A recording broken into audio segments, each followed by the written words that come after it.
Hi everybody, I am Dr. Amy Nelson, and we are actually going to talk about other reasons why your A1C would be elevated. And I find this important because I work with a lot of people in a nutrition sense, right? And we're always trying to stabilize blood sugar. And a lot of times people will come in with a lab value called an A1C, which helps you monitor your blood sugar, and it'll be elevated, right? And we've got a pre-diabetic range, and then of course there's a diabetic range for the assessment for type 2 diabetes. And many times different, you'll be working with different therapies or different nutritional things, and the A1C might not come down like you'd like to see it. Or sometimes you'll be working with somebody who really does have a perfect diet and they exercise well and they're experiencing an A1C elevation for the first time in their life. And, we're going to talk about what could be going on. So we want to explore other reasons other than nutrition that can contribute to an elevated A1C.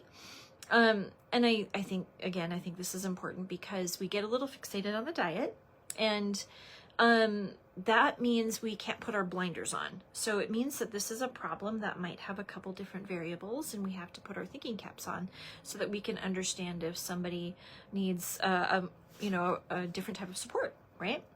So, and this said,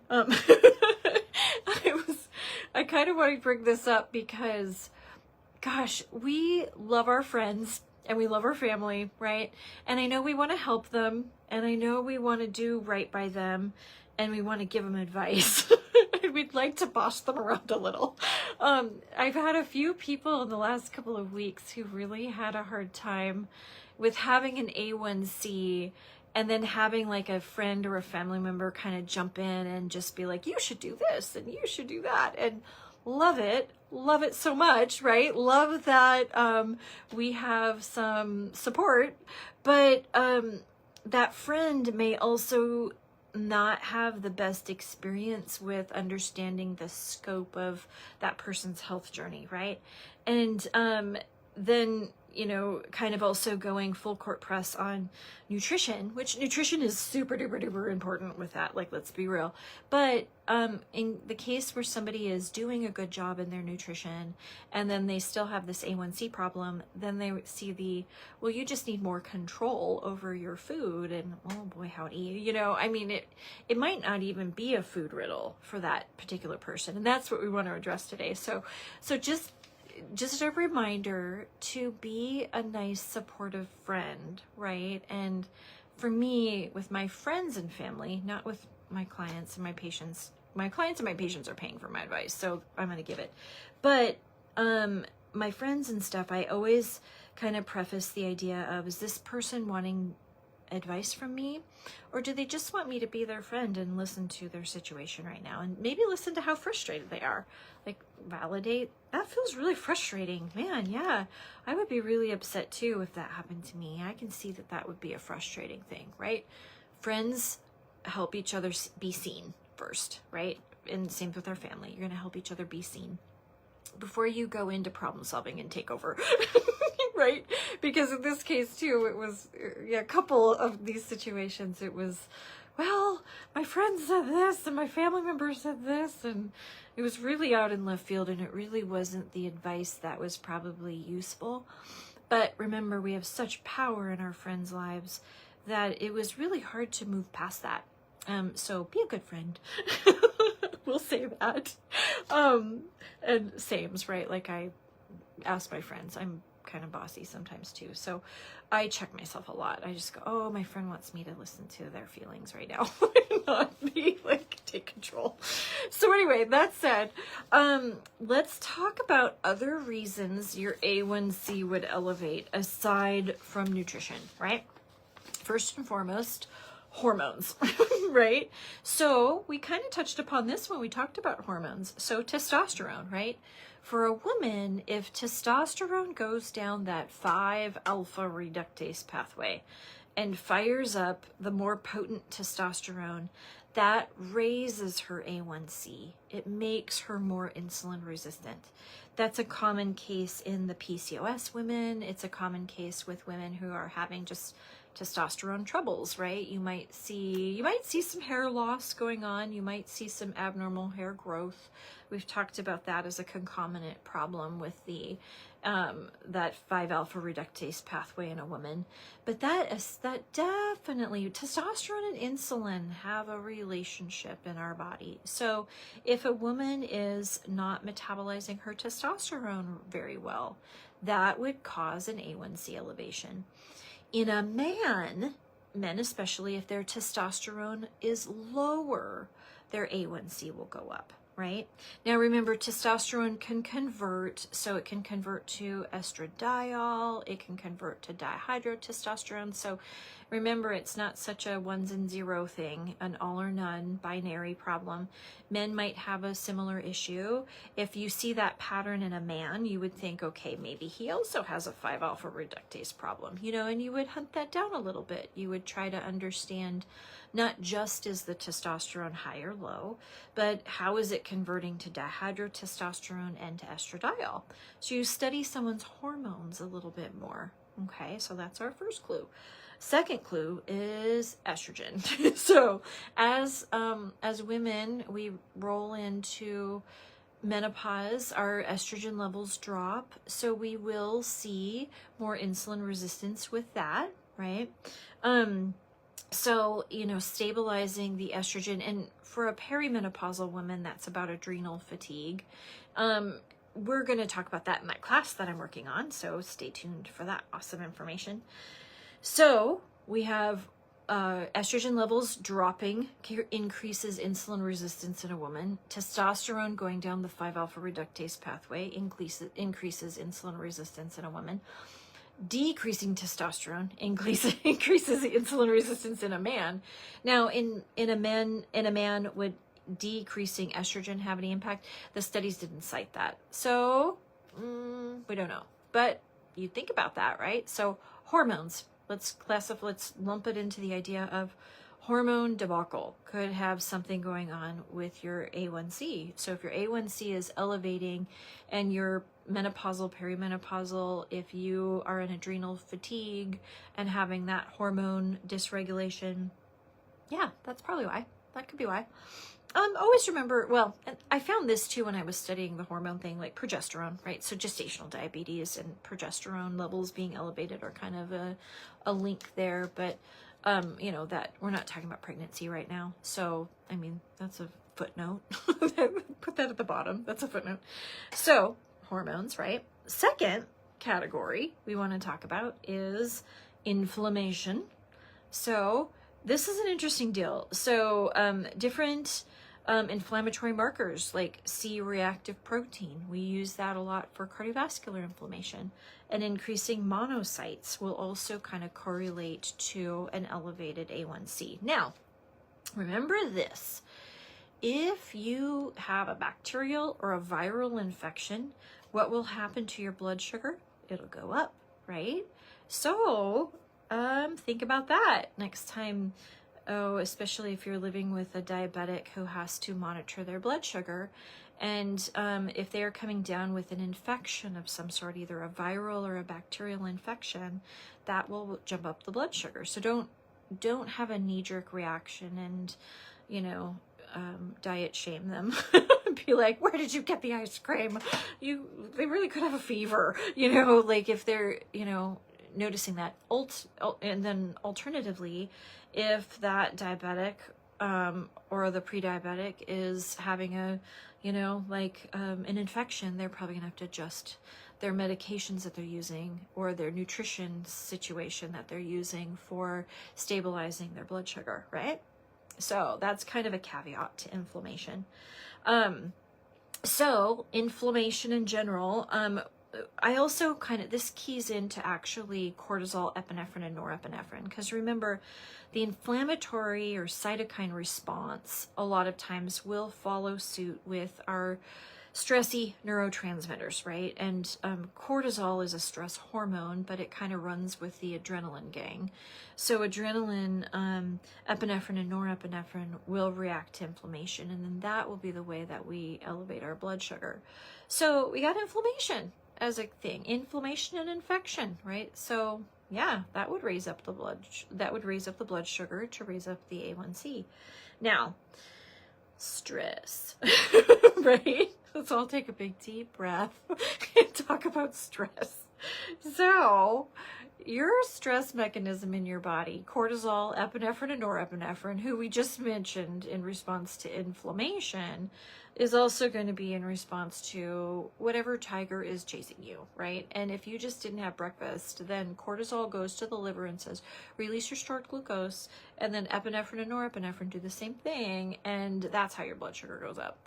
And you can even be upset or scared of the blood draw, right? This happens more with fasting,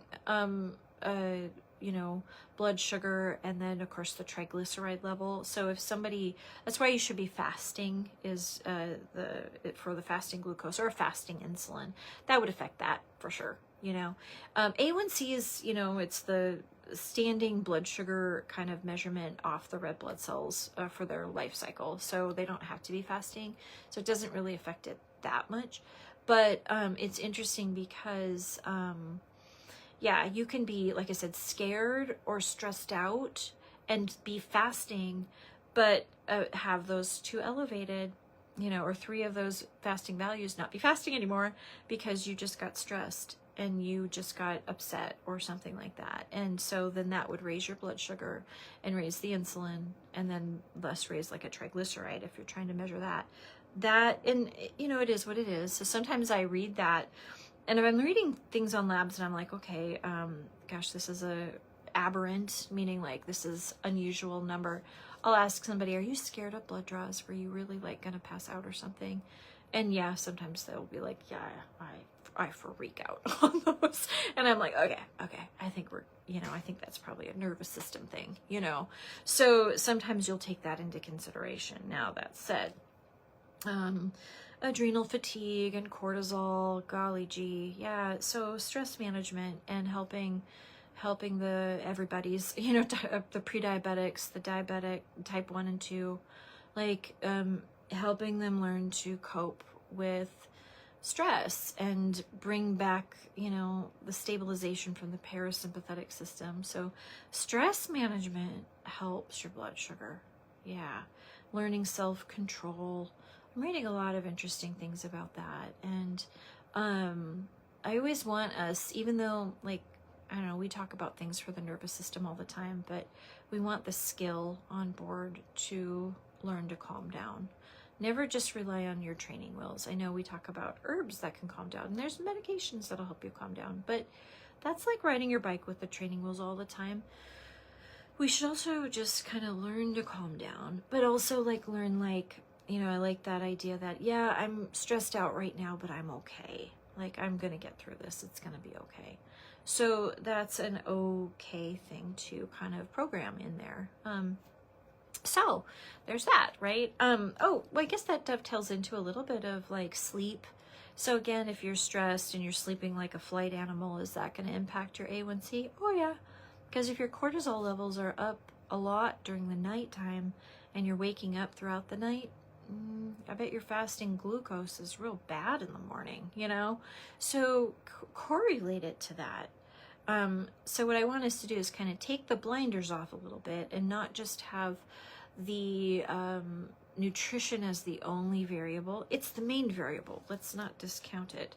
I don't want you to be like, I can eat whatever because I'm just stressed and I need to, I want you to know that you're, that these all work simultaneously. This is not a linear algebra equation. This is help that comes from a multitude of areas, right? So hormones, inflammation, stress. Those are 3 big ones.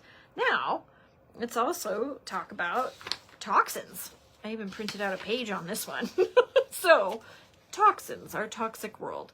There are some toxins that have been known to elevate the A1C.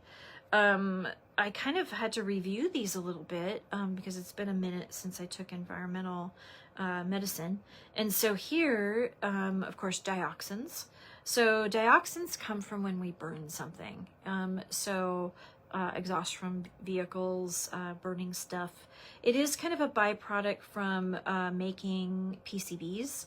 And then I think it is also kind of a bleaching agent. So it's in paper and toilet paper and anything that's kind of bleaching something white. That has a relationship with diabetes. So exposure to dioxins have been known to show up with glucose malabsorption or glucose metabolism problems, right? The other one is, this one is perfluorohexane sulfonate. That's in the stuff that is like, you spray it on furniture to make it stain resistant, right?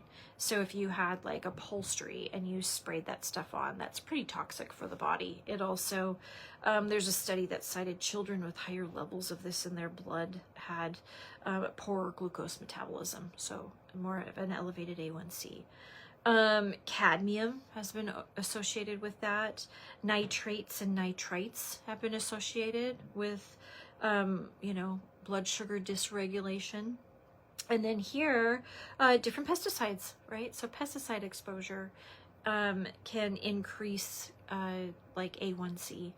And then here we've got PCBs, polychlorinated biphenyls.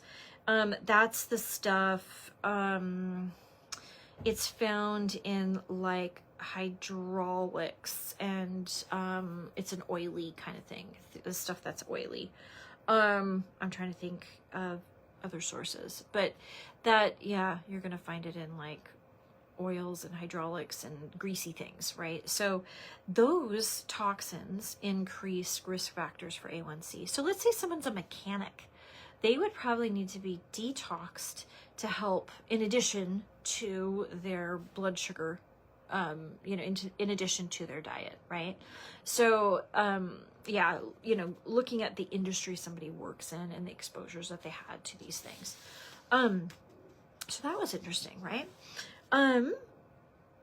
The other thing, and this was kind of the last kind of research little topic that I looked into, but there are certain medications that of course are going to increase your A1C. And this list kind of surprised me. So the one I knew of was, of course, if you were taking antipsychotics, a lot of antipsychotics will have a metabolic problem that goes with them. So, and while on antipsychotics, you have to really keep a strict diet. So that's important to understand. So you almost have to do kind of like what I call low carb, nutrient dense.